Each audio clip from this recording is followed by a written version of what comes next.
वैसे जरूरी नहीं है, लेकिन वीडियो को लाइक या फिर डिसलाइक कर दिया करें। पहले मैं द ड्राउन्ड जायंट मूवी को एक्सप्लेन करूंगी। इस मूवी के स्टार्ट में हम 3 साइंटिस्ट को बीच पर जाते हुए देखते हैं, जिनमें से एक आदमी स्टीवन हमें डेड जायंट के बारे में ये स्टोरी सुनाएगा। असल में इस समंदर में एक दिन पहले एक काफी बड़ा तूफान आया था, जिसकी वजह से एक डेड जायंट बीच पर आ गया था। उस डेड जायंट को देखकर फिशरमैन काफी हैरान थे और इसीलिए उस बारे में पुलिस को इन्फॉर्म भी करते हैं, लेकिन कोई भी उनकी बात पर यकीन नहीं करता। लेकिन जैसे जैसे लोग बीच को विजिट करते हैं तो उनके पास सुनाने के लिए सिर्फ जायंट की कहानियाँ थी, और अब साइंटिस्ट खुद बीच को विजिट करने का डिसाइड करते हैं, जहाँ वो खुद उस जायंट को अपनी आंखों के सामने देख रहे थे, जिसके बारे में वो काफी बार सुन चुके थे। उस जायंट को देखने के लिए बहुत सारे लोग आए हुए थे वहाँ पर, लेकिन कोई भी उसे टच नहीं कर रहा था क्योंकि सारे उससे डर रहे थे। अब यहाँ पर स्टीवन और उसके आदमी अंदाजा लगाते हैं कि शायद उसका वेट 80 टन के करीब होगा। स्टीवन उनसे कहता है कि जायंट के बारे में मैंने ये सुना है कि इनकी एज का अंदाजा लगाना बहुत मुश्किल है, पर स्टीवन उसके नोज और लिप्स को देखते हुए कहता है कि ये एक यंग जायंट था। वो तीनों साइंटिस्ट उस जायंट की बॉडी के आसपास खड़े होकर उस पर रिसर्च कर रहे थे। स्टीवन इस दौरान उसके हाथ के पास जाता है, जो कि तालाब की लुक दे रहा था, यानी उसका हाथ इतना बड़ा था कि पानी जमा होने के बाद वो एक तालाब बन गया था, जिसमें छोटी छोटी मछलियाँ तैर रही होती हैं। स्टीवन का कहना था कि इस जायंट की साइज से भी ज्यादा हैरान कर देने वाली बात तो ये है कि जायंट अभी तक एग्जिस्ट करते हैं, और वो बीच पर खड़े हुए लोगों को जायंट से कंपेयर करते हुए कहता है कि ये तो जायंट की छोटी छोटी अनकम्प्लीट कॉपीज हैं। अभी स्टीवन उसे देखकर हैरान हो ही रहा था कि तभी उसकी एक कलीग उस जायंट की बॉडी पर चढ़ जाती है और वहाँ मौजूद वो सब लोगों को बताती है कि ये बिल्कुल सेफ है। तभी सुनकर वो सब लोग जल्दी से उस जायंट की बॉडी पर चढ़ जाते हैं, और ऐसा करके वो लोग काफी खुश हो रहे थे। कोई उस जायंट की बॉडी पर जंप कर रहा था तो कोई खेल रहा था, लेकिन स्टीवन ना तो उसे टच करता है और ना ही उस पर चढ़ता है। दूसरी तरफ उसकी कलीग उस जायंट के बारे में नोट्स बना रहे थे, और जैसे जैसे टाइम गुजरता जा रहा था वहाँ उस जायंट से खेलने के लिए लोग कम होते जा रहे थे, क्योंकि सब लोग अपने अपने घर जा रहे थे। फिर 3 दिन के बाद स्टीवन दोबारा यहाँ पर आता है, क्योंकि उसका उस जायंट में इंटरेस्ट बढ़ गया था, और उसका दावा था कि उसे इस जायंट पर नजर रखते हुए कोई भी परेशानी नहीं हो रही है, क्योंकि वो जायंट उसके आसपास के लोगों की निस्बत ज्यादा जिंदा था। फिर वो दिखता है कि वहाँ पर कुछ बच्चे जायंट के ऊपर स्लाइड खेल रहे हैं, और कुछ आदमी तो उस जायंट को काटने की तैयारी कर रहे थे। तो आज वो जायंट के पास देर तक रुकने का इरादा करता है ताकि जायंट के पास कोई भी ना हो, लेकिन जैसे ही वो जायंट के पास आता है तो वो दिखता है कि जायंट डिके होना स्टार्ट हो गया है, और उसका हर एक बॉडी पार्ट काफी अजीब दिख रहा है। अब यहाँ वो जायंट के कान पर एक लड़की को देखता है, जो उस जायंट के कान को एज अ चेयर यूज कर रही थी। स्टीवन नोटिस करता है कि जायंट के फेस से उसकी यूथफुल लुक खत्म हो गई है, यानी अब वो जवान नहीं दिख रहा। तब वो अंदाजा लगाता है कि समंदर में बहुत अरसा रहने की वजह से उसके टिश्यूज खराब हो गए हैं, जिसकी वजह से उसकी बॉडी काफी जल्दी खराब हो गई है। स्टीवन जायंट के फेस पर एक इंसेक्ट देखता है, जो कि उसके मुंह में जा रहा था। तब स्टीवन सोच रहा था कि इंसेक्ट के उसकी मंजिल तक पहुंचने से पहले ही ये जायंट डिके हो जाएगा, और अब स्टीवन बहुत ज्यादा हिम्मत करके उस जायंट के ऊपर चढ़ता है। अब जायंट की चेस्ट पर चढ़ने के बाद वो जायंट की बाजू को देख रहा था, जो बिल्कुल डिके हो चुका था, और कुछ बचा हुआ पार्ट्स इंसेक्ट्स और बाकी बर्ड्स खा रहे थे। यहाँ अब उसकी आंखों के ऊपर अब एक अजीब सा कवर आ गया था, जो कि उसकी आईज को भी एक तालाब जैसी लुक दे रहा था। फिर स्टीवन उसकी आंखों में अपना शेडो देखता है और सोचता है कि इस जायंट के डिके होने की तकलीफ उस तकलीफ से कम है जो उसे तन्हाई ने दी है। इसके बाद वो यहाँ से चला जाता है। फिर नेक्स्ट टाइम जब स्टीवन उस जायंट के पास जाता है तो देखता है कि उसकी आर्म्स और लेग्स डिके हो चुके हैं, और अब वो उसकी बॉडी को गौर से देख रहा था, जहाँ पर जायंट की बॉडी की इंसल्ट की जा रही थी, और इंसल्ट करने वाले कोई और नहीं बल्कि इंसान ही थे। अब हालांकि ये जायंट भी तो इंसान की तरह का ही एक क्रिएचर था। फिर नेक्स्ट डे स्टीवन जब दोबारा से उस जायंट के पास आता है तो वो देखता है कि उस जायंट का तो सर भी उतार दिया गया है, और बर्ड्स और इंसेक्ट्स उस जायंट को खा रहे हैं। अब सर के बगैर उसकी बॉडी इंसानों जैसी बिल्कुल भी नहीं लग रही थी। अब इसी के साथ ही स्टीवन और इस डेड बॉडी का रिलेशन भी कम हो रहा था, जो कि इस डेड बॉडी ने बनाया था। फिर इसके बाद वो काफी दिनों तक बीच पर नहीं आता। फिर काफी हफ्तों बाद जब वो बीच पर आता है तो ये देखकर वो काफी हैरान हो जाता है कि अब उसके पास कोई भी ऐसी चीज बाकी नहीं रही जिसकी वजह से वो इंसान लगे, और वहाँ पर जो बाकी रह गया था वो उस इंसान का डिकेट गर्ट था। और अब उन सब लोगों का उस जायंट पर से इंटरेस्ट खत्म हो गया था। अब इवन काफी महीने गुजर जाते हैं और लोग तो अब जायंट की एंट्री को भी भूल जाते हैं, और जायंट की बॉडी के अलग अलग पार्ट्स और बोन्स जगह जगह पर एज अ डेकोरेशन देखने को मिलते हैं। फिर एक दिन साइकिलिंग करते हुए स्टीवन उस जायंट का स्कल एक खाली मैदान में देखता है। उसका ख्याल था कि अगर वो इस सिटी को गौर से देखेगा तो उसकी नोज और एयर्स की बोन्स भी मिल जाएंगी, क्योंकि स्टीवन के मुताबिक जायंट की हड्डियों से बनी ये डेकोरेशन ज्यादा अच्छी है उन यादों से जो स्टीवन के दिमाग में है। अब यहाँ पर उस जायंट के कुछ बॉडी पार्ट्स को सर्कस में भी रखा गया था और अब साइंटिस्ट का कहना था कि जिसने भी उस जायंट को देखा है वो उसे मॉन्स्टर ही समझते थे जो कि मर चुका था, लेकिन वो जायंट उसके लिए आज भी जिंदा था और वो अक्सर अपने ड्रीम में देखता है कि जायंट उसके शहर से गुजर रहा है और अब वो वापस समंदर में जाने के लिए जगह जगह से अपनी बॉडी के टुकड़े उठा रहा है। अब ये मूवी हमें एक डीप मैसेज देती है कि कैसे एक इंसान इस दुनिया में आता है, कैसे लोगों की जिंदगियों पर असर छोड़ता है, वो लोगों से सीखता है, उन्हें सिखाता है,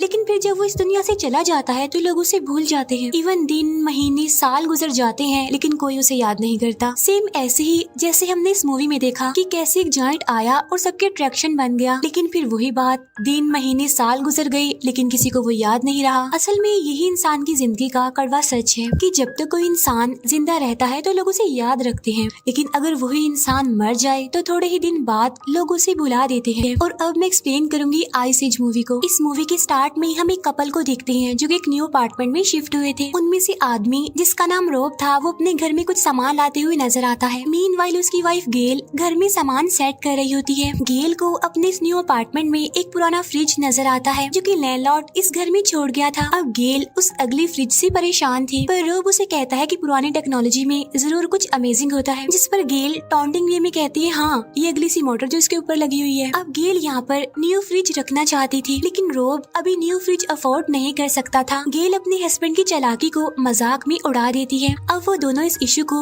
यहीं पर छोड़कर ड्रिंक एंजॉय करने का सोचते हैं क्योंकि वो शिफ्टिंग करते हुए काफी थक जो गए थे। अब जैसे ही रोब फ्रिज में आइस लेने जाता है तो उसे फ्रिज आइस चंक से ढका हुआ नजर आता है। फिर आखिर वो बड़ी मुश्किल से एक क्यूब निकाल कर अपने ड्रिंक में डालता है। वो दोनों मिलकर बैठते हैं और अपने नए घर की खुशी को सेलिब्रेट करते हैं। अब ड्रिंक की एक सिप लेने के बाद रोब को आइस में कोई अजीब सा स्ट्रक्चर नजर आता है और जब उसे रियलाइज होता है कि वो एक जानवर है तो उसे अपनी आंखों पर यकीन नहीं होता। वो आइस क्यूब गेल को दिखाता है और पूछता है क्या सच में इसमें कुछ है। तब गेल जल्दी से मैग्नीफाइंग ग्लास लेकर आती है। वो एक छोटे से क्रिएचर को आइस क्यूब में फ्रीज देखते हैं। वो दोनों उस क्रिएचर को देखकर काफी हैरान और कंफ्यूज थी क्योंकि वो बहुत छोटी थी। वो नोटिस करते हैं कि इस छोटी सी क्रिएचर को हंट किया गया है क्योंकि उन्हें उसकी बॉडी में स्पेयर्स यानी नेजे नजर आते हैं। तब ये देखकर वो और ज्यादा हैरान परेशान हो जाते हैं और अब गेल जल्दी से जाकर फ्रिज से सारी आइस निकालती है तो यहाँ पर रिवील होता है कि इस फ्रिज के अंदर एक पूरी मिडिल एज सिविलाइजेशन वर्क कर रही है। फ्रिज के अंदर टाइम बहुत तेजी से गुजर रहा था। यहाँ का एक सेकंड गुजर रहा था तो वहाँ के हफ्तों गुजर रहे थे। अब ये देखकर वो दोनों हस्बैंड वाइफ काफी हैरान थे और वो ये भी सोच रहे थे कि ऐसा पॉसिबल कैसे हो सकता है। अब वो शहर के अंदर जो लोग थे वो भी इन दोनों को बड़े गौर से देख रहे थे। अब क्योंकि वो छोटे से थे इसीलिए वो इन दोनों को जायंट समझ रहे थे, लेकिन फिर भी उन लोगों को इनके यहाँ पर होने से कोई प्रॉब्लम नहीं थी। फिर कुछ देर बाद रोब उस छोटे से क्रिएचर को अपने घर के एक प्लांट में दफन कर देता है। वो छोटा सा क्रिएचर जिन्हें सबसे पहले आइस क्यूब से मिला था। इस बात पर गेल उसका दोबारा मजाक उड़ाती है। इसके बाद जब वो दोबारा फ्रिज खोलते हैं तो देखते हैं कि अब वो शहर मिडिल एज से इंडस्ट्रियल एज में चेंज हो गया है। वो भी सिर्फ इतने से ही टाइम में, क्योंकि वो सिर्फ थोड़ी ही देर के लिए फ्रिज से दूर हुए थे, लेकिन उस शहर में तो सदियां गुजर गई थी और अब उनके देखते ही देखते वहाँ पर कुछ ही मिनट्स में बड़ी बड़ी बिल्डिंग्स बन गई थी। अब ये देखकर रोब काफी उदास था क्योंकि वो उस टाइम को मिस कर रहा था जो उन्होंने स्टार्ट में देखा था। वो सोच रहा था कि फ्रीजर के अंदर के लोग उन्हें क्या समझते हैं, क्या वो इन्हें गौर तो नहीं समझ रहे।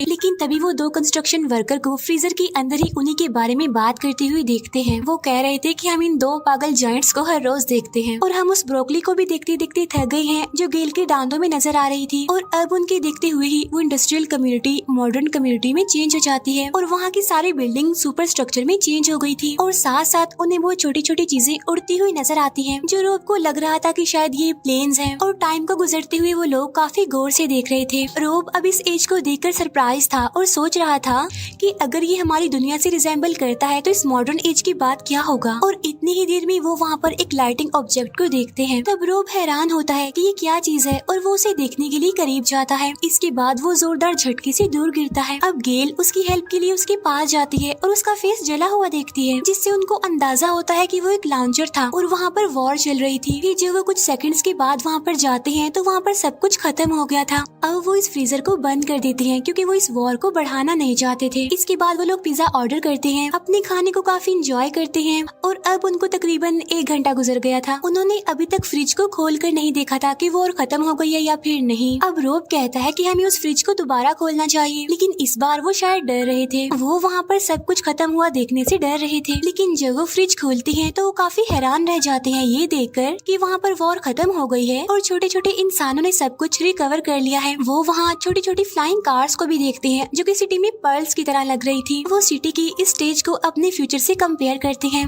ये अब एक फ्यूचरिस्टिक लैंड थी जहाँ आसमान से बातें करती हुई सुपर स्ट्रक्चर बिल्डिंग इस सिटी को काफी अच्छा लुक दे रही थी। इसके बाद वो सिटी एक पिरामिड स्ट्रक्चर में चेंज हो जाता है जिससे बहुत सारी लाइंस कनेक्ट कर रही थी। अब रोब और गेल को लग रहा था कि सब लोग इस पिरामिड में रहते हैं। इसके बाद सिटी का वो पिरामिड स्ट्रक्चर सारे सिटीज को अपने अंदर अब्सॉर्ब करने लगता है और एक बड़ी सी एनर्जी बॉल में चेंज होकर फट जाता है, जिसकी वजह से सिल्वर स्पार्क उनके पूरे किचन में फैल जाते हैं, जिन्हें वो लोग बड़ी गौर से देख रहे थे और उन्हें ये सब एक फैंटेसी वर्ल्ड का पार्ट लग रहा था और वो स्पार्क किसी फायरफ्लाइज जैसे लग रहे थे। इसके बाद वो स्पार्क्स दोबारा जमा होकर फ्रीजर में चले जाते हैं, फिर एकदम से सब कुछ गायब हो जाता है। इसे देखकर वो लोग काफी कंफ्यूज हो जाते हैं। रोब को लग रहा था कि अब वो वापस आने वाले हैं, लेकिन गेल को ये लग रहा था कि सब कुछ खत्म हो गया है और असल में ये सब कुछ दुनिया के खत्म होने को जाहिर कर रहा है। रोब अब फ्रिज का स्विच बंद कर देता है। वो दोनों गले मिलते हैं। उन्होंने कुछ ही घंटों में ह्यूमैनिटी का स्केच देख लिया था जिसमें उन्होंने पास्ट, प्रेजेंट और फ्यूचर को भी ऑब्जर्व कर लिया था। नेक्स्ट मॉर्निंग वो कपल अपनी नॉर्मल लाइफ स्टार्ट करता है, पर अभी भी उनके जहनों में कल के बारे में कुछ सवालात थे और अब वो सस्पेंस में दोबारा से फ्रीजर को देखते हैं जहाँ वो छोटे छोटे इंसान वापिस आ गए थे और वो डायनासोर के मीट से अपना पेट भर रहे थे और कुछ तो डायनासोर से बचने के लिए भाग रहे थे। यानी अब ये ह्यूमैनिटी का स्टार्ट दिखाया जा रहा है। अब यहाँ इस कपल को दिखाते हुए ये मूवी भी एंड हो जाती है, जो अब दोबारा नेचुरल हैबिटेट में रहने वाले उन छोटे छोटे ह्यूमंस को देखने में बिजी हो गए थे। असल में ये मूवी हमें इस दुनिया की क्रिएशन, एवोल्यूशन और एंडिंग का कॉन्सेप्ट देती है, जिसमें इंसान की नेचुरल हैबिटेट से मॉडर्न एज तक का सफर बहुत अच्छे से एक्सप्लेन किया गया है। इस स्टोरी में वो फ्रिज जहाँ हमें मैनकाइंड की एज का कॉन्सेप्ट देता है, वही वो कपल हम इंसानों के बिहेवियर को शो करता है। यानी जब फ्रिज में वॉर शुरू हुई तो उन लोगों ने फ्रिज को बंद कर दिया और अपने आप में ही बिजी हो गए, और ये चीज इंसान की दुनिया को लेकर केयरलेसनेस को शो करती है। और लास्ट में लाइफ का उस पावर बाल की शक्ल में डिसअपीयर होना ह्यूमैनिटी की एंडिंग को शो करता है। और ये मूवी भी यहीं पर एंड हो जाती है। Thank you for watching.